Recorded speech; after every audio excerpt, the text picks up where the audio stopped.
Hello, fun folks of the internet. Welcome to Small Stories Around the NFL. I'm your host, Dave.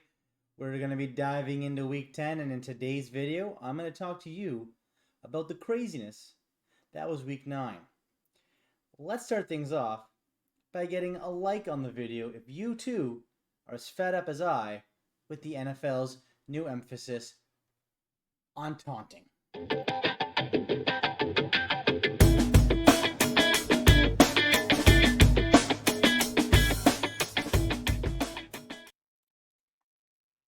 In the small story segment, I'll be going over some of the developing stories week to week. For example, big game matchups, underdog stories, player news, and all the other notable highlights.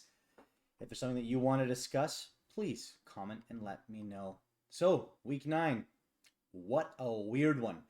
Okay, so where do we start with week 9 in the books? Do I chat about how I needed Darnell Mooney to not put up 20 fantasy points to end up handing me a loss in one of my fantasy leagues?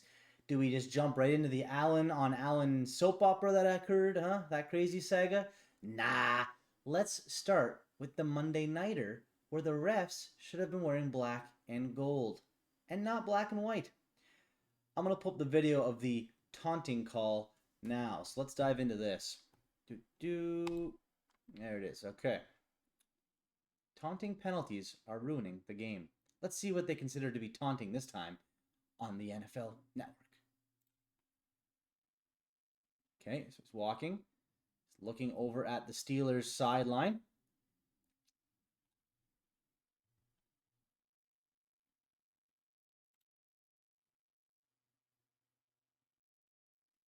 That's it. That's the taunting. Cassius Marsh sacks Big Ben, gets up, and he runs over to the Steelers sideline. Taunting. Sets up the Steelers for a field goal, for a kick to win the game. Unbelievable. Now, then this happens. Tony Carante,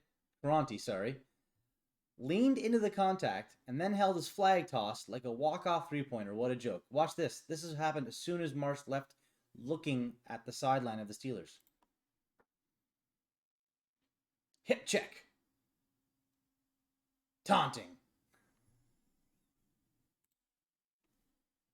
Like, what?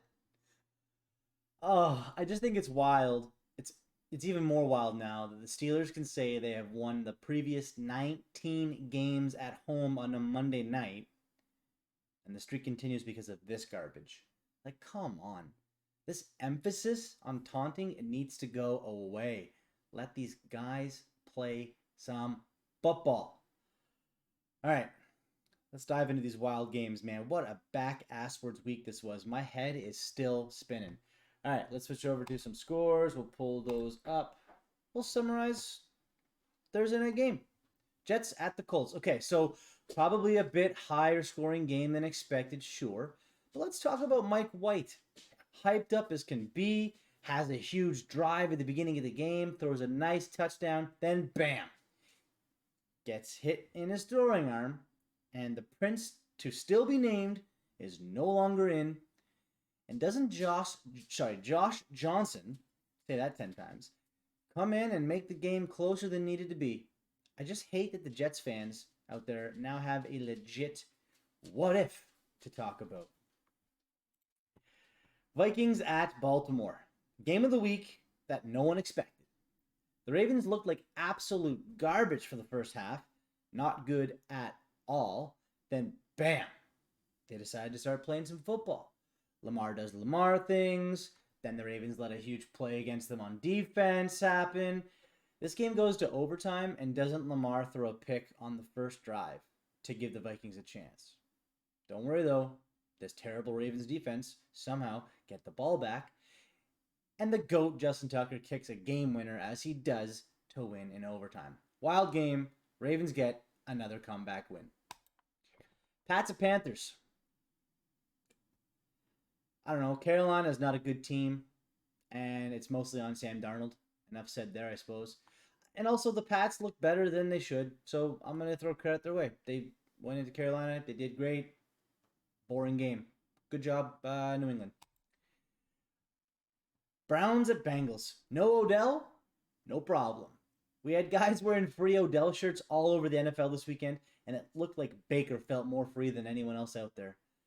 How about that time that Burrow got sacked in the red zone? Except they accepted that, I think, fairly weak penalty call. Only then to throw a 100-yard pick six. Unreal. Browns have some running back COVID issues to worry about going forward, but they're a good team. Watch out for them. Broncos at America's team. Don't let Dak's 20 fantasy points fool you. This game was a shutout for almost 60 minutes. The Broncos defense was crushing it. The run game was crushing it. And the boys looked like an awful football team the whole game.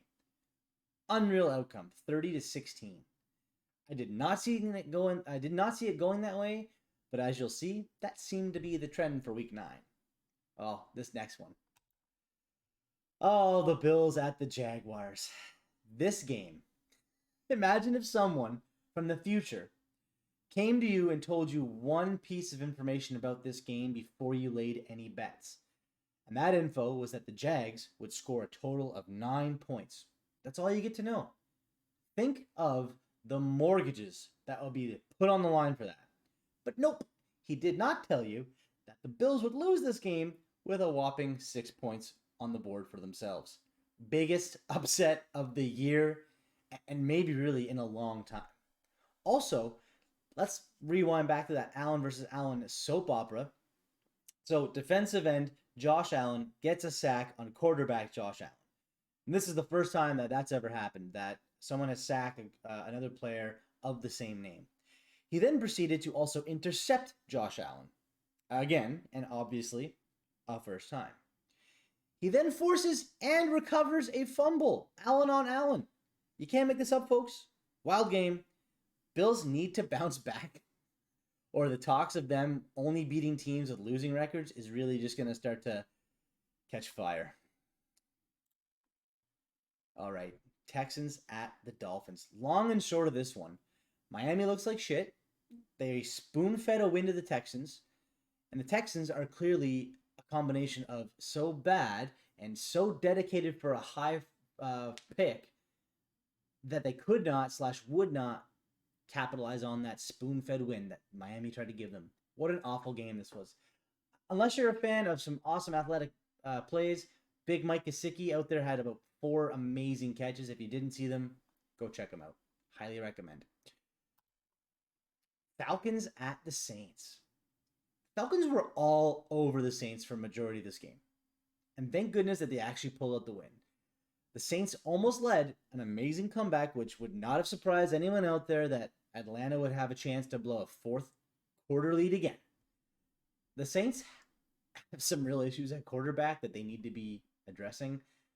And as for the Falcons, good for you, little guy. Raiders at Giants. All right, this one made no sense to me. Like, are the Giants secretly good, or are the Raiders secretly bad? I don't know how I feel. I do know that I bet on the Raiders thinking that that was a no-brainer. Turns out I should have bet a somewhat brainer here. Unreal upset. I love it for the Giants fans out there. Big congrats. Raiders, you're pretenders. Chargers at the Eagles. So Chargers turning out to be not nearly as good as I perceived them to be, I think. And that's hard because I thought I had a good read on this team. And the Eagles are still a very mediocre team that just will not let Jordan Howard die. Herbert played amazingly well. Hurts played average, as per normal. The spread of the Chargers was -1, and that felt like the biggest mistake made by the books all year. Luckily, that paid off, but my God, was this closer than anyone expected. Oh my goodness. One of the 5 o'clock games from Sunday, and just unfortunate that I watched this whole game. The Chiefs are not good. And Green Bay is even worse without Aaron Rodgers.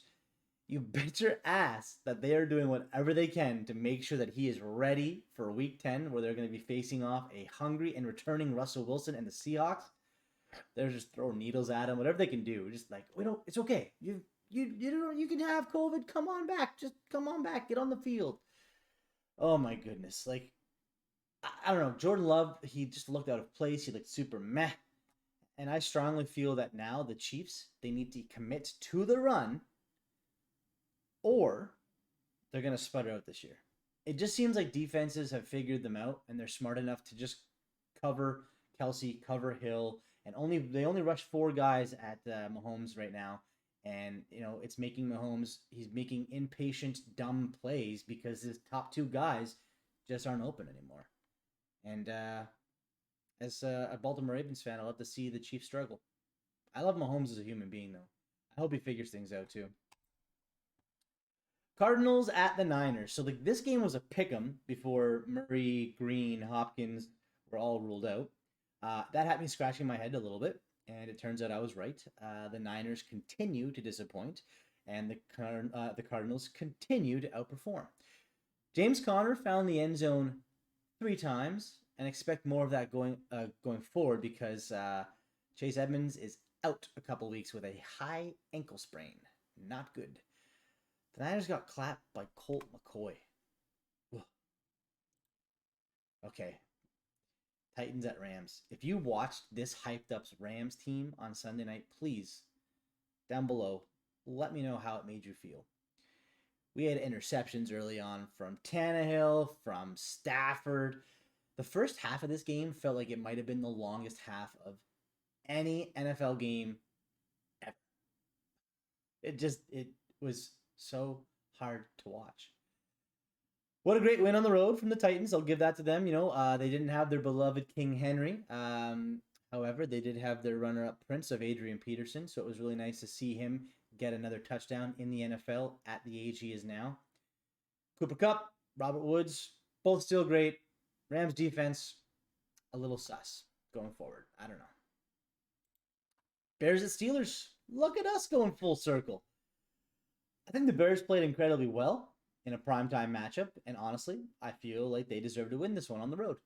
The first Steelers drive had me going, oh no. These Bears are about to get beat up. Alas, they did not. The reffing needs to figure out some sort of consistency, or there's going to be some riots. It's just brutal. This reffing is just brutal. There's no other words for it. The NFL needs to start caring about the NFL. I hope that makes sense. I realize it probably doesn't. I don't know. Justin Fields is showing that he has some potential. I think Darnell Mooney is a must-own in fantasy. Start him. He just likes him. Najee Harris is awesome. You can't go wrong with him. And I do think that the Bears should probably play Khalil Herbert more than they've been playing Montgomery. That'll do it, folks. Thanks for tuning in to another episode of Small Stories Around the NFL. I'm your host, Dave. I hope you enjoyed the video, and if you did, please leave a thumbs up, as it really does help support the channel.